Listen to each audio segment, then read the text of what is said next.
elevando os nossos corações em humildade e amor aos que aqui estão, tanto no plano físico quanto espiritual. Que as bênçãos de Deus possam acalmar, harmonizar estes corações aflitos e sequiosos de saudade, de amor, de ternura, de luz e de esperança. Que não nos falte esta misericórdia divina que nos concede aos nossos corações aflitos. Vamos rogar ao Pai a oração que Jesus nos ensinou. Pai nosso que estais nos céus, santificado, Senhor, seja o vosso nome. Venha a nós o vosso reino. E seja feita, Pai, a vossa vontade, assim na terra como no céu. O pão nosso de cada dia dai-nos hoje. Perdoa, Senhor, as nossas ofensas, assim como também temos o dever de perdoar a quem nos tem ofendido. E não nos deixe cairmos em tentação, mas livrai-nos, Senhor, de todo mal, que assim seja.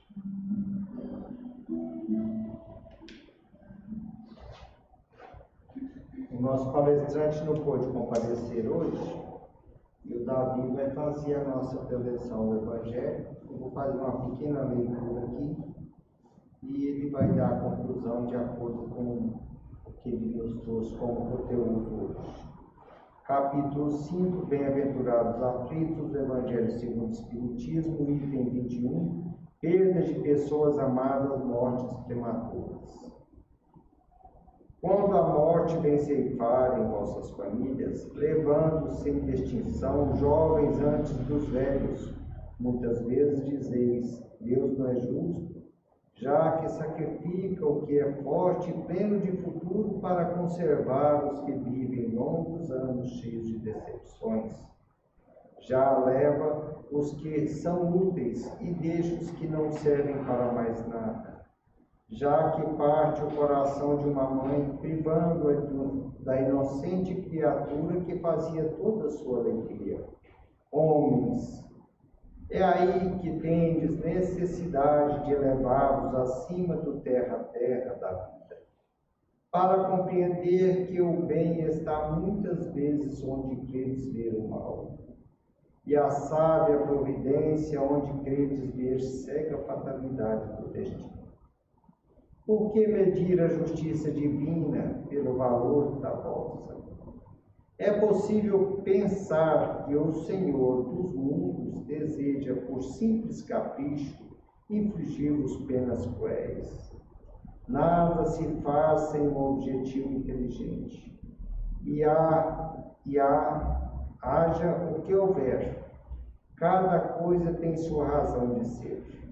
Se investigasseis melhor todas as dores que vos atingem, delas sempre encontraríeis a razão divina, razão regeneradora.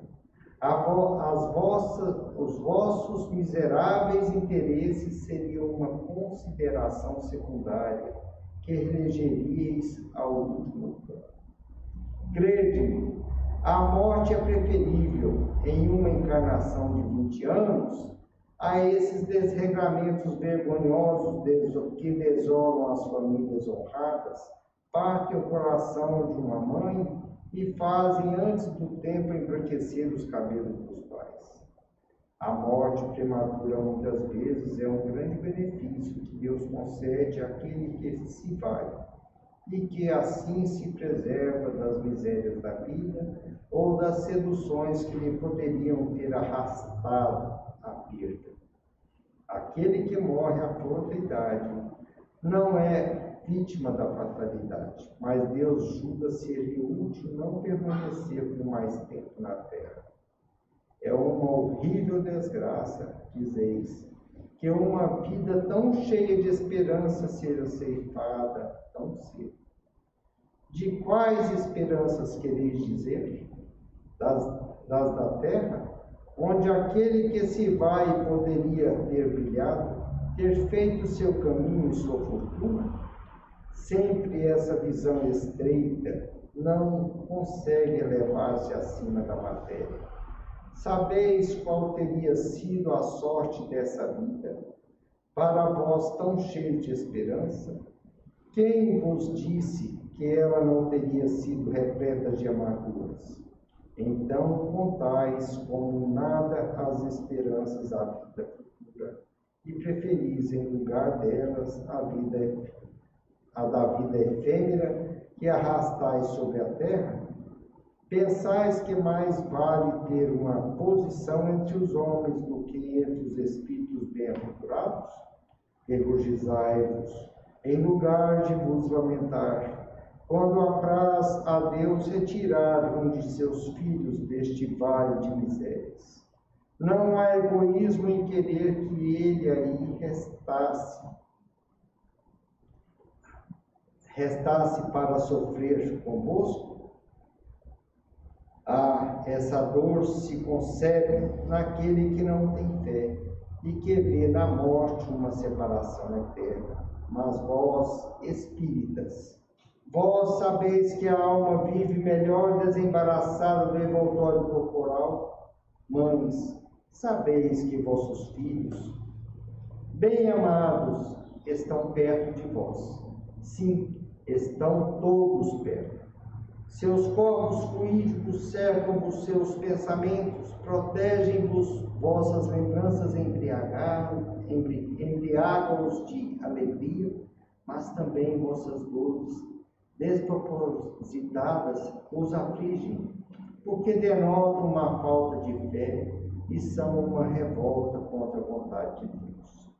Vós que compreendeis a vida espiritual, escutai as pulsações do vosso coração, chamando esses entes bem-amados. E se rogardes a Deus para abençoá-los, sentirei em vós essa poderosa consolação que seca as lágrimas, essas aspirações maravilhosas que vos mostrarão o futuro prometido pelo soberano Senhor. Sazon, antigo membro da Sociedade Espírita de Paris, 1863. Vou passar a palavra ao Lavi e ele dá continuidade. Vou deixar aqui em cima, aplicando o seu precisa. Queridos irmãos, queridas irmãs que se encontram aqui presentes, internautas que nos acompanham pelas redes sociais do Obreiro, é mais uma grande satisfação estar aqui dando continuidade neste momento de consolação do culto consolador. Satisfação que nos traz, porque nós sabemos que a casa de oração, as energias que daqui emanam, vão direto aos corações dos necessitados. Inclusive em uma data tão especial como esta, que se aproxima do dia de finados. Eu peço a todos vocês que nos assistem, que não pule nem um minuto do vídeo, porque aquilo que você está esperando, talvez possa estar naquele segundo que você pulou. E essa consolação, ela pode estar muito próximo de você, e se você pular, você vai passar por este momento. Há 2 dias, nós vamos passar pela data de finados. E o dia de finados é um dia que os corações se entristecem, os corações se alegram. Inclusive a leitura nos traz a questão da morte prematura. São mãezinhas, pais, parentes e amigos que vão chorar nos túmulos. Então nós vamos trazer hoje, nesses poucos minutos que nós temos aqui para falar, algo sobre essa questão do finado, mas com toque especial da doutrina espírita. Porque a doutrina espírita ela tem uma visão diferente do que é o dia de finado, do que é essa comunicação para com os mortos. Eu trago uma mensagem aqui de um espírito amigo, encarnado, que ele passou essa mensagem nas redes sociais, assim que tua mãezinha querida desencarnou. Se caso eu parar de fazer a leitura da mensagem, vocês me desculpem, porque realmente eu me emociono muito quando eu leio essa mensagem. Ele nos diz aqui o seguinte: me encontro com o coração partido, pois já não tenho mais minha querida mãe ao meu lado aqui na terra. Mas ela continua e vai estar sempre comigo, pois a separação é somente física. Posso não mais ver com os olhos físicos, mas posso sentir e visualizá-la com os olhos da alma. Pois o corpo já não existe, mas a alma existirá sempre. Todas as noites em que fechar meus olhos físicos e estiver livre das vestes da carne, vagarei no espaço e terei a oportunidade de matar minha saudade, abraçá-la e dizer a palavra mais linda que Deus nos ensinou, através dos ensinamentos de Jesus. Eu te amo, você não morreu, nós continuamos vivos e vibrando o amor eterno que Deus nos traz através do Cristo. Esta mensagem é uma mensagem de um grande amigo meu, que quando tua mãe desencarnou, ele foi mandar o comunicado para os amigos, e saiu isso aqui, essa maravilha de recado. Então, essa mensagem ela sempre me emociona. E quando chega a época do finados, parece que ela aflora e vem e eu tenho que ler essa mensagem, que eu também não tenho mãe mais, fisicamente aqui na Terra. Mas eu sei que a minha ideia é a mesma dele, eu não tenho mais. Então, falando em vida, quando nós falamos em vida, nós falamos de vida espiritual, não é vida física. Quando se fala finado, quer dizer fim, mas fim do quê? Fim de um ciclo. De um ciclo da nossa vida espiritual. Então, quando a gente entende que finado é o fim de um ciclo, isso nos consola, porque a gente sabe que quando termina um ciclo, começa outro. É igual a questão da morte prematura. A gente não consegue entender, e como foi dito, a raça humana, vocês ainda não entendem, não conhecem, não conseguem entender os desígnios de Deus. Então, como que funciona esse ciclo da nossa vida espiritual? Tudo na nossa existência não é feito por acaso, existe um planejamento. E esse planejamento ele vai levar em consideração até o segundo que nós vivemos aqui no planeta Terra. Até os segundos. E quando a gente vê que tem muitas crianças que vêm à Terra e desencarnam com 5 anos, 2 anos, talvez tenham alguns minutos de vida, a gente não consegue entender o porquê daquela morte tão prematura. Mas por que Deus fez aquilo ali? Aí é que nós temos que elevar acima do terra-terra, como disse a leitura. Elevarmos acima desse terra-terra e entendermos que esse ciclo de vida daquela criança, daquele jovem, até mesmo daquele idoso, ele terminou. Então, isso é que traz o grande lenitivo para nós, é nós deixarmos de lado esses minutos que nós estamos vivendo aqui na Terra e passarmos a cultivarmos mais uma vida espiritual. E no dia de finado a gente percebe a tristeza das mãezinhas no cemitério.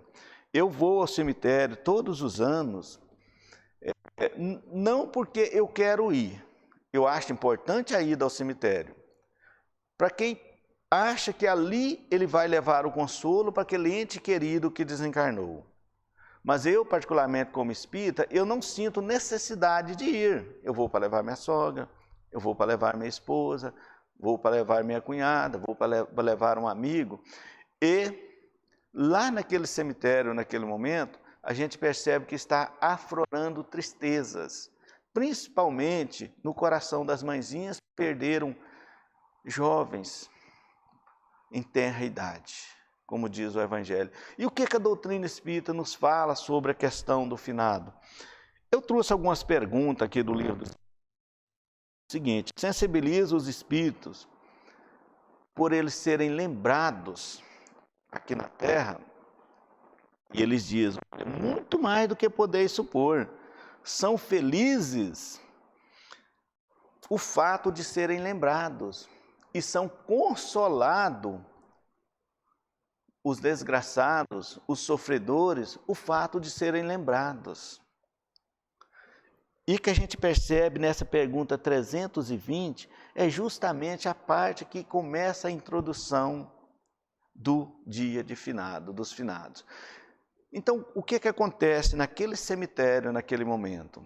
As pessoas, elas vão lá, elas não vão fisicamente ao cemitério. Elas não vão fisicamente, elas vão espiritualmente.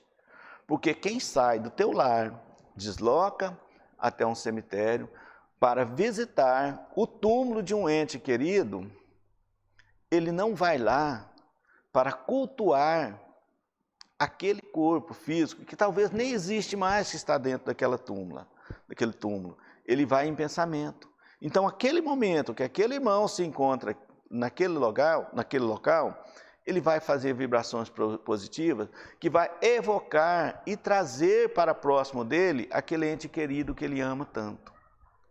E quando ele faz aquela vibração de amor, ali gera-se a consolação. Então, o dia de finados, nós podemos dizer que é um dia onde existe uma maior movimentação entre os dois mundos, porque é onde os que partiram deste mundo são mais lembrados. Mas precisa ser só nesse dia? A pergunta 321, ela nos traz aqui, o dia da comemoração dos mortos, para os espíritos, para os espíritos mais solene do que os outros dias, ou seja, o dia de finado é um dia mais importante, é um dia mais solene do que todos os outros 364 dias. Acertei na quantidade de dias que tem no ano? Acertei, né? Teve um dia que eu errei numa palestra. Então, é mais importante do que os 364 dias? Kardec interroga os espíritos. E a espiritualidade responde. Os espíritos acodem nesse dia os chamados dos que da terra lhe dirigem os seus pensamentos, como fazem qualquer outro dia. Como fazem qualquer outro dia, ou seja, o dia de finado tem uma movimentação maior, porque as pessoas lembram mais desses entes queridos que partiram daqui da terra. Mas, em qualquer outro dia que nós pararmos, fazermos uma oração para que aquela pessoa que nós amamos tanto, que já não se encontra mais fisicamente aqui na terra, eles são atendidos e recebem esse lenitivo. E, ao mesmo tempo, eles nos mandam o lenitivo que eles podem mandar do lado de lá também. Então, o dia de finado é justamente aquele dia para aquele irmão que acha que é importante para lembrar dos seus mortos. Ainda bem que existe o dia de finado, né? Que existe uma grande movimentação, né? Mas nós não precisamos esperar o dia de finado para lembrarmos do nosso ente querido, ainda jovem, que desencarnou. Nós podemos fazer isso todos os dias, em todos os momentos, através da oração. E a doutrina espírita, ela nos traz à baila isso aí de uma maneira tão clara, que é através da prece, através daquele momento em que nós oramos à noite, de manhã, acabamos de fazer uma oração aqui, é para que nós possamos fazer com que essa nossa oração, ela transcenda esse planeta, esse mundo físico, e vá até aquelas pessoas que nós tanto amamos. E ele segue aqui.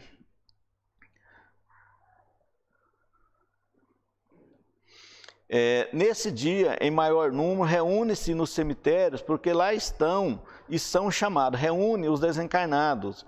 Eles reúnem porque de lá eles são chamados. E ele faz uma pergunta seguinte, e aqueles que não foram chamados, aqueles túmulos onde ninguém foi visitar, será que aqueles irmãos que não receberam a visita, será que eles vêm até o cemitério? Porque existe ali uma multidão fazendo uma vibração para os entes queridos? E ali, a resposta do Livro dos Espíritos é o seguinte, eles não vêm, vocês sabem por quê? Porque o mundo para eles já não tem mais nada que lhes agrada, a não ser os pensamentos positivos, a não ser as vibrações positivas. Então lá, naquele espaço, naquele ambiente chamado cemitério, vai aqueles que são evocados através da prece, através do pensamento, através de uma vibração positiva. E aqueles que não são evocados, eles podem ser evocados em outro dia, talvez, através de uma oração de uma mãe, de um pai, de um filho. Então, o finado é isso. é um dia muito especial. É um dia muito especial que os encarnados aqui da Terra conseguem emanar para o plano espiritual muita luz, muita energia, muita paz. A gente vai até o cemitério, a gente vê ali um culto evangélico, um culto católico, um culto espírita. Olha só a oportunidade das pessoas vivenciar os ensinamentos de Jesus. Então as pessoas chegam ali, eles ouvem as palavras e são consolados pelas palavras. E quem é consolado pelas palavras não são só os que estão encarnados ali. Como existe uma evocação daquelas pessoas que se amam, dos que estão do lado de lá e que os que estão do lado de cá, existe essa evocação. Então aquele momento, aquele culto que acontece ali, que seja católico, que seja evangélico, que seja espírita, é um momento de reunião de quem está do lado de lá, do que com quem está do lado de cá. E o culto consolador não é diferente, meus irmãos. O que nós estamos fazendo aqui? Nós estamos em prece, nós estamos vibrando e nós estamos fazendo uma reunião com os nossos entes queridos.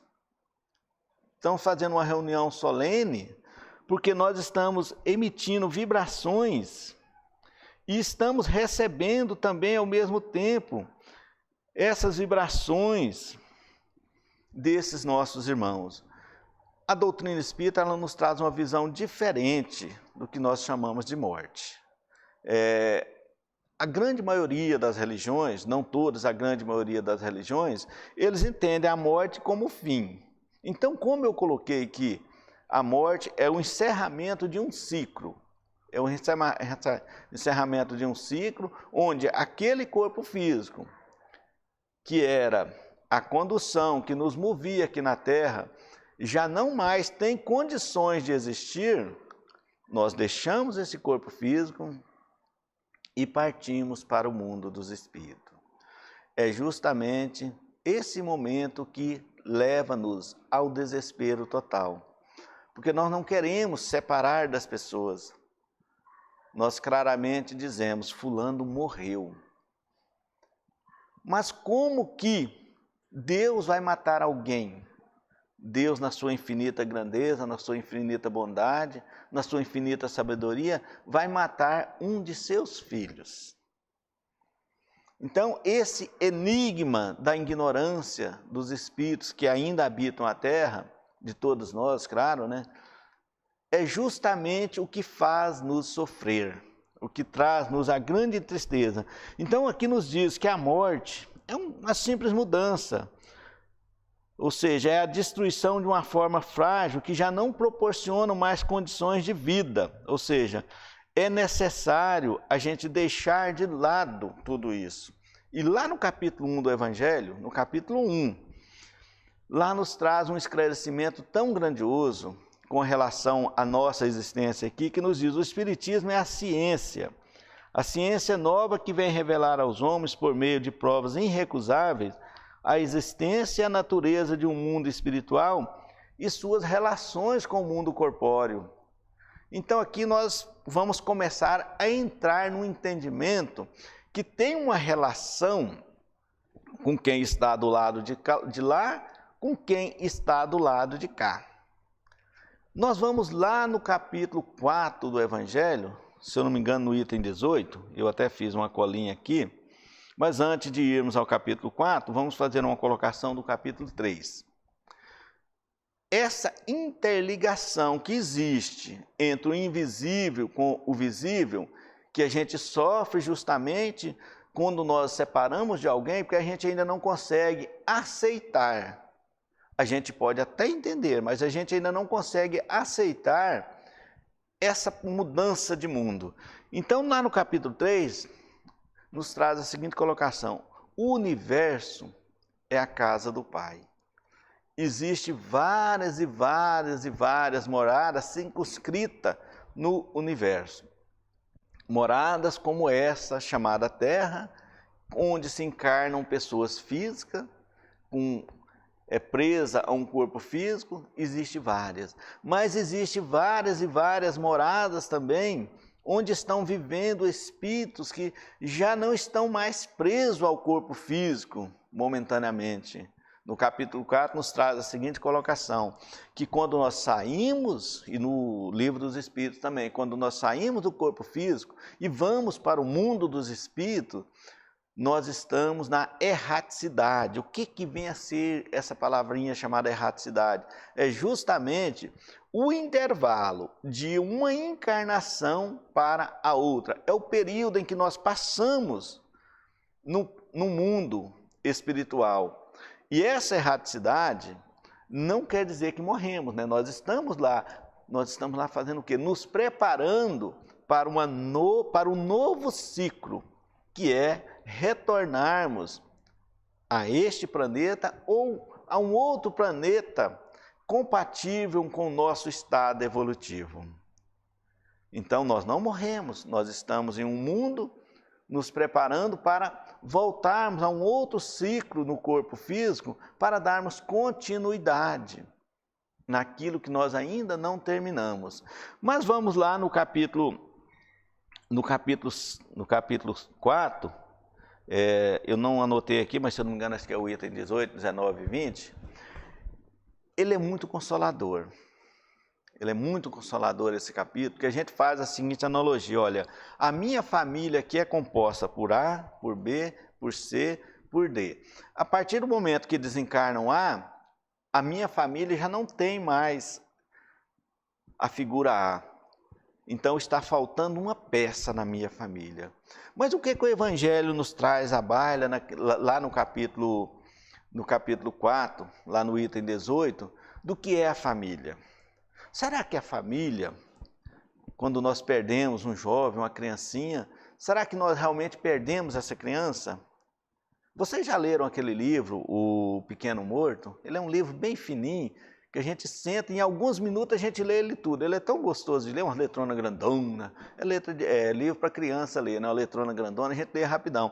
Lá nos narra a história do jovem que desencarnou recentemente, né?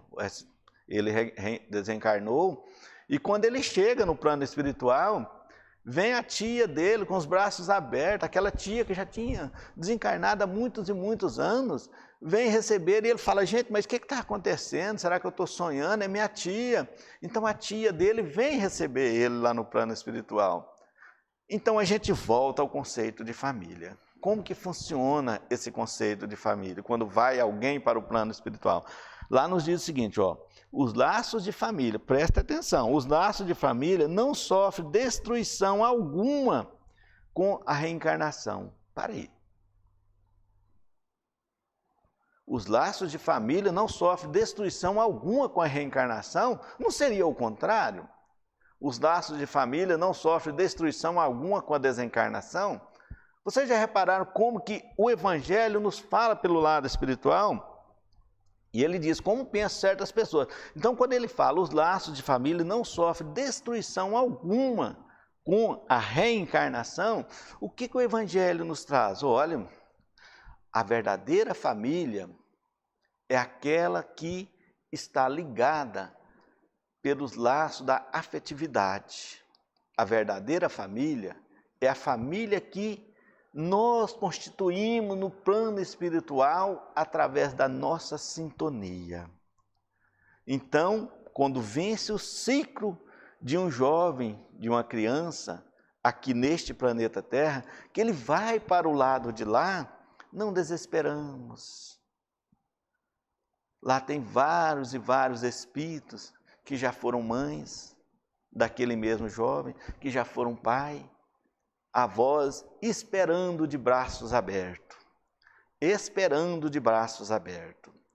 E aí a gente traz uma outra colocação, no momento em que nós estamos chorando, porque um ente querido nosso desencarnou e foi para o plano espiritual. No momento em que alguém vem para o reencarne aqui na Terra, os que estão do lado de lá também ficam com o coração apertado, porque ali está tendo uma separação também. Então, do mesmo jeito que separamos na ida, separamos na vinda. E ele nos diz, olha, no espaço, os espíritos formam um grupo ou famílias que entrelaçam pela afeição, pela semelhança das inclinações. Então nós estamos sempre amparados, nós estamos sempre vivendo em família, estamos sempre vivendo junto a pessoas que nos são caras, a pessoas que nos amam, a pessoas que nos querem bem. Isso é o que nós sabemos, isso é o que nós temos a certeza. Aí vem aquela outra questão, será que nós aceitamos isso? Então o que nós temos que trabalhar dentro de nós, para que a gente sofra menos, é justamente colocarmos em prática esse entendimento, é transcendermos de um lado para o outro, para que não soframos na partida de alguém, para que nós possamos entender que a vida não é a vida física, a vida é a vida do Espírito. O tempo é tão curto, já está acabando. A encarnação, apenas momentaneamente, nos separam. Porquanto, ao regressarmos, olha a palavrinha, ao regressarmos à erraticidade, novamente se reúne como amigos que voltam de uma viagem. Vocês repararam que eu estou do lado de lá, comentando o que acontece aqui? Ou seja, a gente está separando momentaneamente. A encarnação é uma separação momentânea. Isso está no Evangelho. Eu estou lendo aqui. É uma separação momentânea daqueles que estão reunidos no plano espiritual. Aí a gente fala, Deus, eu quero voltar lá naquele planeta. Eu quero reencarnar na Terra. Eu quero ter a oportunidade de fazer isso, de fazer aquilo, de deixar de fazer o que eu não fiz. Eu quero apertar a mão do meu irmão e dizer, eu te amo, me perdoe e eu te perdoo também. Então a gente separa momentaneamente daqueles que nos são caros no plano espiritual e vem para esse turbilhão de dor que nós chamamos terra, onde aqui nós rastejamos. Para ir até aquela porta eu tenho que caminhar e levar alguns segundos até chegar lá. A gente volta, mas no fundo a gente não queria voltar. Aí quando nós chegamos aqui, a gente percebe que esse mundo existe muitas coisas atrativas que não agregam a alma, mas sim que agrega ao nosso ego, ao nosso egoísmo. A gente fala, eu não quero sair daqui, eu não quero voltar para lá. Então o desapego faz com que a gente sofra menos no momento da desencarnação. E outro lenitivo, os que se conservam livres, os que se conservam lá no plano espiritual, os que se conservam livres, velam pelos que se acham no cativeiro. Quando ele diz os que se conservam livres, os que estão livres, são aqueles que estão no plano espiritual, eles velam pelos que estão no cativeiro, ou seja, eles estão orando e vibrando por nós que estamos no cativeiro. O que é cativeiro? Cativeiro é prisão. E é justamente o que acontece com o espírito quando ele reencarna, ele fica preso ao corpo físico. Então por isso que ele diz, estão no cativeiro, os mais adiantados se esforçam por fazer que os retardatários se progridam. São espíritos que evoluíram mais, espíritos amigos, parentes que estão no plano espiritual, que trabalham diuturnamente para que a gente possa evoluir aqui na Terra. Nós podemos chamar carinhosamente de nossos mentores, espíritos familiares, que toda vez que nós fazemos um momento de oração, um evangelho no lar, esse grupo de amigos que está no plano espiritual, que está velando por nós que estamos aqui, como diz lá no evangelho, né, no cativeiro, eles se reúnem conosco em nossos lares e participam deste momento de oração. Então nós não estamos separados. Última colocação antes de encerrar, porque quando nós fechamos os nossos olhos através do sono físico, nós temos a grande oportunidade de reunirmos com esses jovens, essas mãezinhas, esses pais, esses filhos, não é, Maria Rosa? Que foram antes de nós e que nós achamos que foi uma injustiça, que foi uma morte prematura, que Deus não foi justo. Então pensemos nisso, meus irmãos, o tempo é muito curto, já está encerrando, que façamos o dia de finado, as orações que nós fazemos no finado para os nossos entes queridos, o diário, 365 dias no ano, vibrando e mantendo essa ligação com as pessoas que nós amamos tanto. Porque o amor não tem fronteira, o amor não tem barreira. E o pensamento é justamente o meio de comunicação para que nós possamos levar esse amor que nós sentimos para os nossos entes queridos. E que a paz de Jesus nos ampare e que nós possamos colhermos do Evangelho de Jesus o que nós mais precisamos no nosso dia a dia. E que assim seja.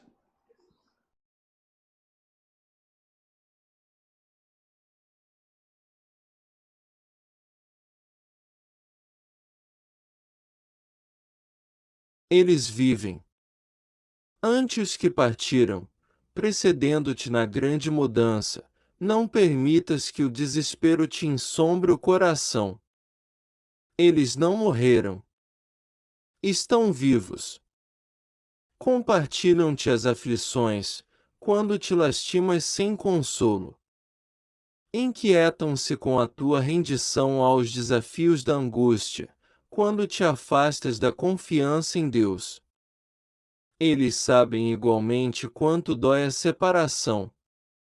Conhecem o pranto da despedida e te recordam as mãos trementes no adeus, conservando na acústica do espírito as palavras que pronunciaste, quando não mais conseguiam responder às interpelações que articulaste no auge da amargura.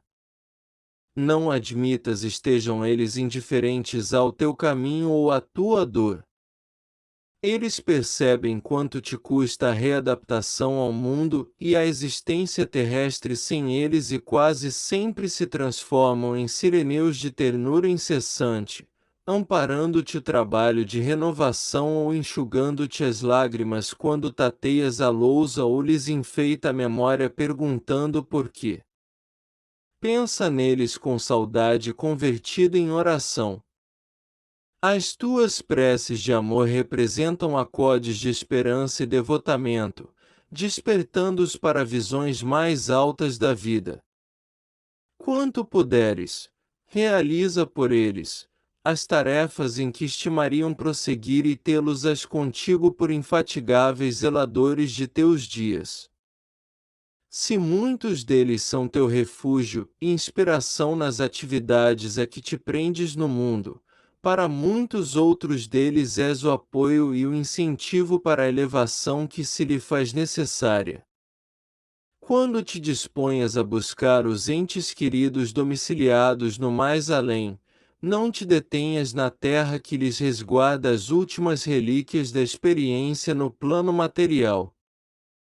Contempla os céus em que mundos inumeráveis nos falam da união sem a Deus e ouvirás a voz deles no próprio coração, a dizer-te que não caminharam na direção da noite mas sim ao encontro de novo despertar.